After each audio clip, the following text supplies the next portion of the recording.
ئەو ڕۆژە گەنجێک هادووتی مامۆسا تەوبەم کردووە بەڵام هیچ دڵخۆش نیم بە تەوبەکەم. وتم بۆ؟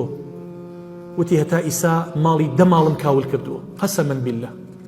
قەسەمەن بیللا 10 ئافرەت و پیاوم لە یەکتری جیا کردوێتەوە هەتا ئێستا.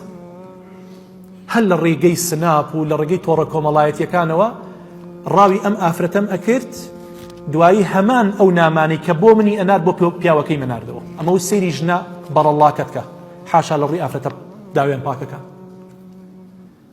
یەکسەر ئافرەتەکە تەلاق ئەدرا و ئەو بۆ ماڵ دایکی، ئەویش قوربەسەر ئەبێ هەتایە خەفەت بخوا بڵێ 3 مناڵی بێدایک خۆ ئەزانی ئەم مناڵانن لە منن یان نا. باشە بۆیە ئەوەی بەرامبەر بە خەڵک ئەیکەی چاوەڕوان بە بەرامبەر بە خوشکەکەت بکرێت، بەرامبەر بە کچەکەت بکرێت. و هیچ ڕۆژێک باوەڕ ناکەم بە مروری زەمن تێپەڕ بوو بێ لەم ڕۆژگارانەی ئێستا تاڵتر. قەسەمەن بیللە یعنی گەنجێ بتوانێ شیرازەی 10 ماڵ 10 خێزان هەڵوەشێنێتەوە.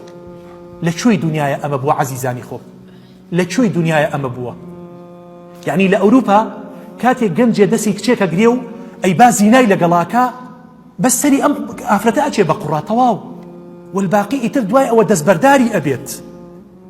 لە کوردستانی خۆمانە دوای ئەوەی کە زیناکەی لەگەڵاکات ئینجا وازی لێ ناهێنێ، ئەبێ بیشی داتە کوشتە، بیداتە تەلاقدانیشە، هەر وازی لێ نایێنێت.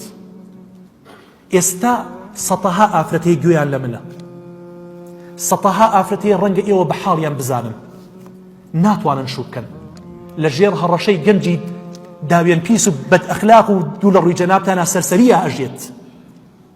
ڕای گرتووە، چەند ساڵە ڕای گرتووە، نایەڵێ شوو بکات، نایەڵێ شوو بکات. یعنی معقولە ئەو ڕۆژە گەنجێکی داما و بە دڵخۆشی مەسرەفێکی دنیای کردووە، دووسێ خێڵی لە یەکتری تێگەیانووە، حەفلەی کردووە شیرینی تەوزیع کردووە، هەر دوای مارە بڕینەکە 2 ڤیدیۆ ڕووتی ئەم ئافرەتی بۆ هاتووەڵێ وەختی خۆی لەگەڵ منا بوو. یعنی من بچمە سوڵحەکەەوە بڵێم چی کاکە، بڵێم چی نازانم. تەوبە ئافرەتەکە ئەگریەڵێ تەوبەم کردووە، کوڕەکەش ئەڵێ ئەمە بە من نەوتراوە. کاکە ئەمە کارەساتە بەڕێزانم، ئەمە کارەساتە. والله کەما تودین و تودان. قەسەمەن بیللا چی بکەی لەگە خەڵکە ئەوەت لەگەڵا کرێتەوە. من حفر حفرة لأخيه وقع فيها. والله من چاڵ بۆ تۆ هەڵکەنم پێش ئەوەی تۆ تێکەوی خۆم تێیەکەوە. قەسەمەن بیللا